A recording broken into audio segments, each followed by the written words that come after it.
फरायसा आफाद गोबां इउनिभार्सिटि आरो कलेजनि फरायसाफोर बा गासै रायजो राजाफोर सोमावसारगासिनो दङ जेराव आसामाव दुंहाव थासारि सोलिनानै दं। गुबुन फारसे आसाम सरकारजों दानानै होजानाय ग्रुप अफ मिनिस्टार्स आरो बावैसो 29 नभेम्बर 2025 खालि मोनद' हारिनो एसटि होनो मदद खालामनानै आसाम एसेम्ब्लियाव रिकमेन्डेसन ले खालामनाया अनजिमा बाङाइ एसटि हारिफोरखौ समखिखांहोदों आरो जोंनाय अराव घि लुनानै होनाय थासारि सोमजिहोदों। थाखानाय एसटिफोरा एन्जय खालामबाय थानाय राइट्स एन्ड प्रिभिलेजाव खहा जाया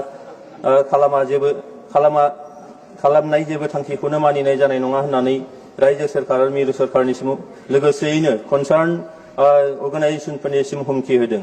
बेयो नंगौदि मोनद' हारियाबो सांबिधानिक आरो जौगानायनि मोन्थाय दं। बिथांमोननि दाबिया मोनसे गोजाम दाबि, नाथाय गोदान जेंनाखौ सुस्रांनो थांनानै थाखानाय एसटिनि खहा जायोब्ला थासारिया मोजां जानाय नङा एबा आउट अफ कन्ट्रल जानो हागौ।